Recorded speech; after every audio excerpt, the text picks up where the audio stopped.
بسم الله الرحمن الرحيم. عم يتساءلون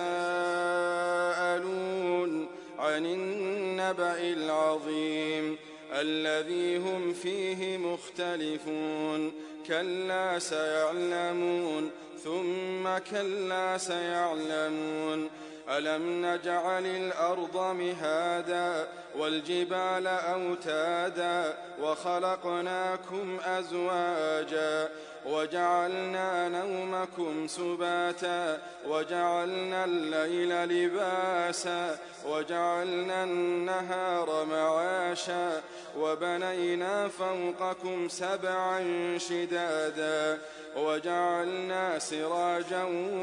وهاجا وأنزلنا من المعصرات ماء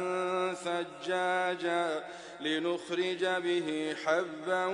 ونباتا وجنات ألفافا إن يوم الفصل كان ميقاتا يوم ينفخ في الصور فتأتون أفواجا وفتحت السماء فكانت أبوابا وسيرت الجبال فكانت سرابا إن جهنم كانت مرصادا للطاغين مآبا لابثين فيها أحقابا لا يذوقون فيها بردا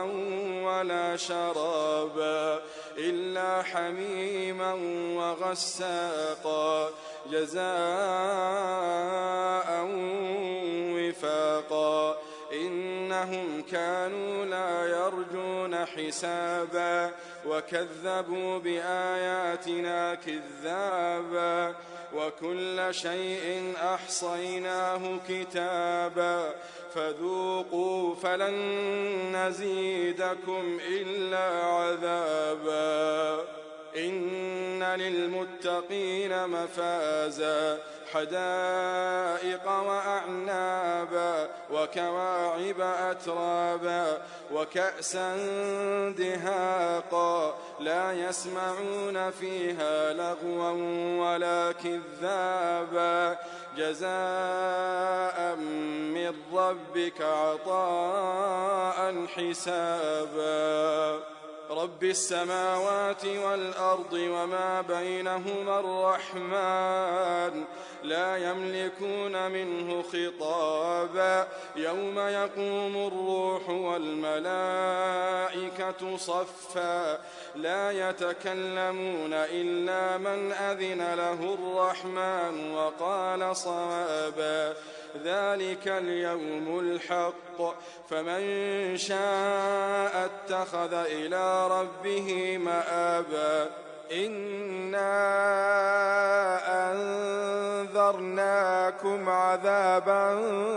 قريبا يوم ينظر المرء ما قدمت يداه ويقول الكافر يا ليتني كنت ترابا.